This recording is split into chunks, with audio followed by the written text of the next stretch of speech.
Albert Einstein को आज दुनिया का सबसे बड़ा वैज्ञानिक माना जाता है। आइंस्टाइन ने अपनी थियरी ऑफ रिलेटिविटी में कहा था कि समय सबके लिए एक जैसा नहीं होता। अगर आप ब्रह्मांड में किसी दूसरी जगह, किसी दूसरे आयाम में चले जाएं, तो हो सकता है कि वहां बिताया गया आपका 1 घंटा पृथ्वी के 1000 सालों के बराबर हो। इसे आज की साइंस टाइम डायलेशन कहती है। हॉलीवुड की ब्लॉकबस्टर फिल्म इंटरस्टेलर भी इसी कॉन्सेप्ट पर बनी थी। लेकिन क्या हो अगर मैं आपसे कहूं कि जिसे आज की दुनिया और नासा अपना सबसे बड़ा आविष्कार मानती है, वो हमारे श्रीमद् भागवत पुराण और विष्णु पुराण में हजारों साल पहले ही लिख दिया गया था। क्या हो अगर मैं आपसे कहूं कि हमारे प्राचीन भारत में एक ऐसा राजा था जिसने सच में टाइम ट्रैवल किया था। वो राजा जो सतयुग में पृथ्वी से अंतरिक्ष में गया और जब वापस लौटा तो पृथ्वी पर द्वापर युग चल रहा था। लाखों साल बीत चुके थे। आज साहब की साहिबी में हम खोलेंगे हिंदू धर्म का वो सबसे बड़ा और सबसे एडवांस्ड साइंटिफिक रहस्य, जिसे सुनकर आज के बड़े बड़े विदेशी वैज्ञानिक भी अपने दांत तले उंगलियां दबा लेते हैं। आज हम जानेंगे महाराज रैवत ककुदमी के टाइम ट्रैवल की वो खौफनाक और रोंगटे खड़े कर देने वाली असली कहानी। इस रहस्यमयी कहानी की शुरुआत होती है आज से लाखों साल पहले, सतयुग में। समुद्र के अंदर बसी द्वारका नगरी, जिसे उस समय कुशस्थली कहा जाता था, वहां एक बहुत ही प्रतापी राजा राज करते थे, महाराज रैवत ककुदमी। महाराज ककुदमी की एक बहुत ही सुंदर और सर्वगुण संपन्न बेटी थी, जिसका नाम था रेवती। रेवती कोई आम लड़की नहीं थी। सतयुग के इंसानों की तरह उसकी लंबाई आज के इंसानों से कई गुना ज्यादा थी। वो इतनी रूपवान और ताकतवर थी कि पूरी पृथ्वी पर राजा ककुदमी को अपनी बेटी के लायक कोई भी वर यानी दूल्हा नहीं मिल रहा था। जब राजा को पृथ्वी पर कोई योग्य लड़का नहीं मिला तो उन्होंने एक बहुत बड़ा फैसला लिया। उन्होंने सोचा कि इस पूरी सृष्टि को भगवान ब्रह्मा ने बनाया है, क्यों ना मैं अपनी बेटी को लेकर सीधे ब्रह्मलोक जाऊं और स्वयं ब्रह्मा जी से पूछूं कि मेरी रेवती के लिए उन्होंने किसे बनाया है। राजा ककुदमी ने अपनी योग शक्ति और तपस्या के बल पर अंतरिक्ष के सभी आयामों को पार किया और अपनी बेटी रेवती को लेकर सीधे ब्रह्मलोक पहुंच गए। जब वे दोनों ब्रह्मलोक पहुंचे तो उन्होंने देखा कि वहां एक बहुत ही भव्य कार्यक्रम चल रहा है। हाहा और हूहू नाम के गंधर्व यानी स्वर्ग के गायक भगवान ब्रह्मा के सामने एक बहुत ही मधुर संगीत गा रहे थे। ब्रह्मा जी आंखें बंद करके उस संगीत को सुन रहे थे। राजा ककुदमी ने सोचा कि बीच में बोलना सही नहीं होगा, इसलिए वे अपनी बेटी के साथ वहीं खड़े होकर उस संगीत के खत्म होने का इंतजार करने लगे। कुछ ही मिनटों बाद जैसे ही वो गाना खत्म हुआ, राजा ककुदमी ने ब्रह्मा जी को प्रणाम किया। राजा ने हाथ जोड़कर कहा, हे परमपिता, मैं पृथ्वी लोक से आया हूं। मेरी बेटी रेवती विवाह के योग्य हो गई है, लेकिन मुझे पृथ्वी पर इसके लायक कोई वर नहीं मिल रहा।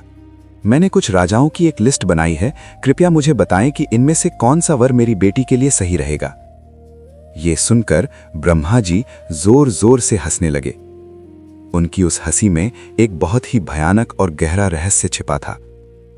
ब्रह्मा जी ने मुस्कुराते हुए राजा ककुदमी से कहा, हे राजन, तुम जिन राजाओं की लिस्ट लेकर आए हो उन्हें तो भूल ही जाओ।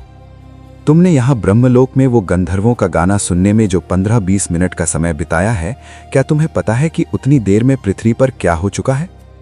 ब्रह्मलोक का समय पृथ्वी के समय से बहुत अलग है। तुमने यहाँ सिर्फ कुछ पल बिताए हैं, लेकिन पृथ्वी पर सतयुग बीत चुका है। त्रेता युग, जिसमें भगवान राम आए थे, वो भी खत्म हो चुका है। और तो और द्वापर युग भी अब खत्म होने वाला है।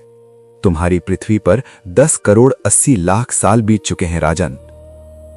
जरा सोचिए, राजा ककुदमी के दिमाग पर क्या गुजरी होगी। ब्रह्मा जी ने आगे कहा, जिन राजाओं के नाम तुम लेकर आए हो उनके नामों निशान मिट चुके हैं। उनके राज्य मिट्टी में मिल गए हैं। तुम्हारे परिवार, तुम्हारे दोस्त, तुम्हारे महल सब राख हो चुके हैं। पृथ्वी का भूगोल बदल चुका है। और तो और समय के साथ पृथ्वी पर इंसानों का शरीर और उनकी लंबाई भी बहुत छोटी हो चुकी है। ये सुनकर राजा ककुदमी के पैरों तले जमीन खिसक गई। वो सदमे में आ गए। उन्होंने कांपते हुए पूछा, प्रभु, अगर मेरे समय का सब कुछ नष्ट हो गया है तो अब मैं क्या करूं? मेरी इस बेटी रेवती का विवाह किससे होगा? तब ब्रह्मा जी ने समाधान दिया। उन्होंने कहा, तुम तुरंत पृथ्वी पर वापस लौट जाओ। इस समय द्वापर युग के अंत में भगवान विष्णु के अवतार श्री कृष्ण पृथ्वी पर मौजूद हैं और उनके बड़े भाई बलराम जो साक्षात शेषनाग के अवतार हैं, सिर्फ वही तुम्हारी बेटी रेवती का भार सह सकते हैं। जाकर अपनी बेटी का विवाह बलराम से कर दो। जब राजा ककुदमी और रेवती पृथ्वी पर वापस लौटे तो वो अपनी ही दुनिया को पहचान नहीं पाए। सतयुग की वो विशाल पृथ्वी सिकुड़ चुकी थी। इंसान जो कभी विशाल हुआ करते थे वो अब रेवती के घुटनों तक आ रहे थे। लोग रेवती को देखकर डर कर भाग रहे थे। अंत में वे भगवान श्री कृष्ण और बलराम के पास पहुंचे। बलराम जी ने जब रेवती को देखा तो वो भी उसकी विशाल लंबाई देखकर हैरान रह गए।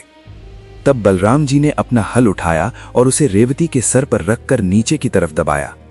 बलराम जी के हल के स्पर्श से रेवती का शरीर द्वापर युग के इंसानों के बराबर हो गया और फिर उन दोनों का विवाह संपन्न हुआ।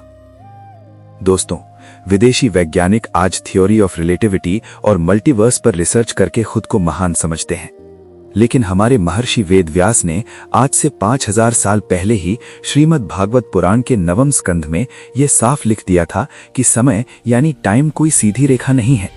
ये हर लोक, हर ग्रह और हर आयाम में अलग अलग गति से चलता है। जो बात साइंस आज समझ रही है वो हमारे सनातन धर्म के ग्रंथों में सदियों पहले दर्ज है। क्या आपको लगता है कि आधुनिक विज्ञान ने जो कुछ भी खोजा है वो सब पहले से ही हमारे वेदों और पुराणों में मौजूद है?